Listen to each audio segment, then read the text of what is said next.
Okay, hari ini saya akan review satu novel yang diterbitkan pada tahun 1940 bertajuk Merantau ke Deli.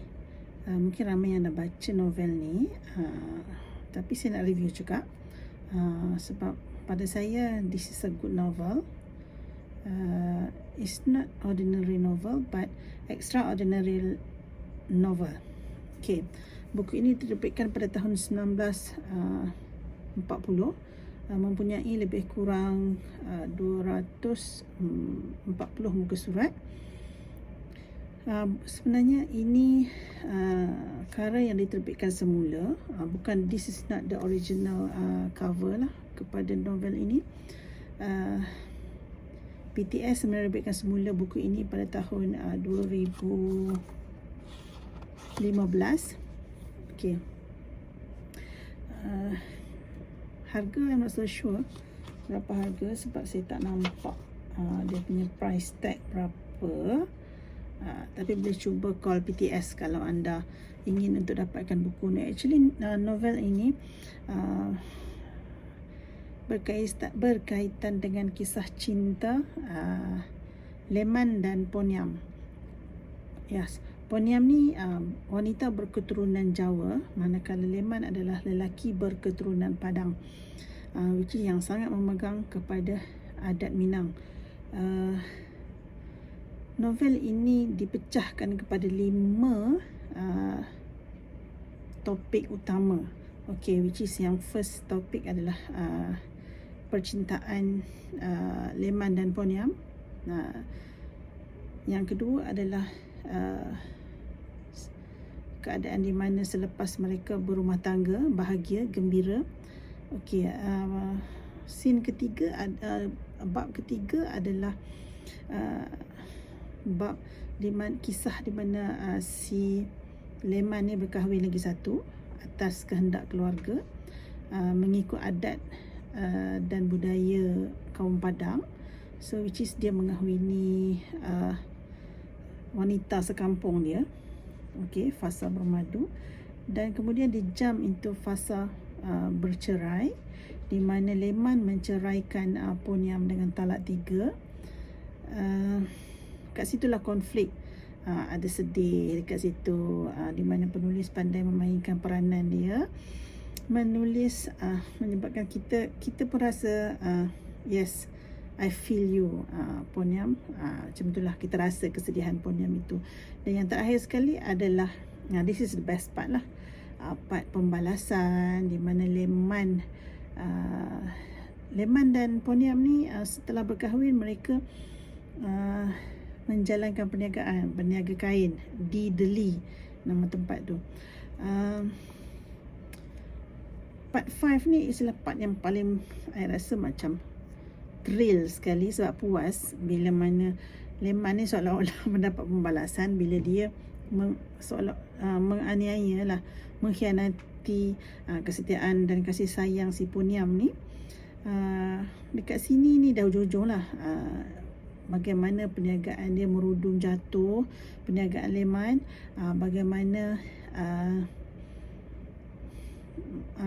Mariatun, isteri kedua dia, yang sangat berpegang kepada adat, mana dia dah bukanlah bolot, dia mana dia telah menggunakan hasil-hasil perniagaan, bukan hasil pun, wang perniagaan Leman ni untuk membeli harta, membeli bina rumah di kampung, di Padang, di mana kita tahu kalau ikut adat Minangkabau, lelaki mencari harta, tetapi harta semua akan diberikan or wanita lebih berkuasa lah, lebih berhak ke atas harta-harta yang dikumpulkan oleh lelaki-lelaki ini.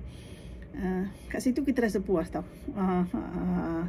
I personally rasa puas bila perniagaan Leman merudum jatuh. Poniam yang sebelum itu kecewa diceraikan dengan talak 3, membawa diri ke Medan, kemudian dibangun semula, dibangkit semula dengan bantuan Suyono, bekas pembantu Leman dan dia semasa mereka berniaga di Deli.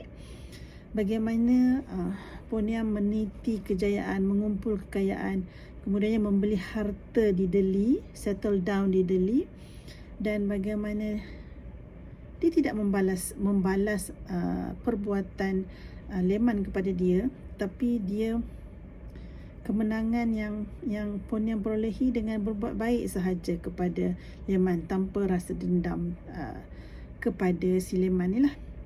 Dan pengakhiran cerita, Leman dan Mariatun pulang ke Padang, settle down di Padang. Dia dah give up dengan kehidupan dia dekat Delhi, so which is I rasa macam this is satu kemenangan untuk si Poniam. Puas hati. Dia pulang ke Padang dengan kekecewaan. Sebelum ni dia balik, before this dia balik ke Padang dengan satu kebanggaan, sebab perniagaan dia berjaya. Tapi sebenarnya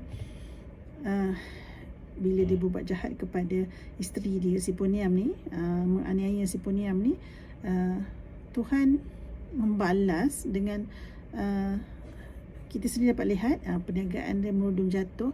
Daripada dia ada kedai, sampailah dia mengayuh basikal sahaja untuk berniaga. Dan barang-barang yang diniagakan itu adalah bukan milik dia. Dia cuma tolong jual sahaja. Bayangkan sebelum ni kaya, boleh sewa kereta, boleh sewa kereta kuda, boleh sewa kereta berenjin. End up dia cuma tinggal ada basikal buruk untuk dia berniaga. So dia give up di Delhi dan dia pulang ke Padang, pulang ke kampung halaman lah bersama Mariatun. Dan Poniam hidup bahagia, gembira, dan dia mengahwini Suyono, bekas pembantu dia. Dia orang ni sama-sama orang Jawa tau. So si Poniam dengan Leman ni dia orang lain keturunan lah. Leman berketurunan Padang, Poniam berketurunan Jawa, Suyono pun berketurunan Jawa. Cerita ni mudah kita nak faham, walaupun dia tidak menggunakan bahasa Indonesia. Actually dia menggunakan bahasa yang bukan bahasa Malaysia yang kita gunakan, tetapi mudah difahami. Plot dia ringkas, dari satu plot ke satu plot dia pendek-pendek, which is kita pun tak sempat jemu untuk baca. Tak sempat jemu, dia dah jump into another plot. So which is sangat membantu kepada saya yang cepat bosan membaca.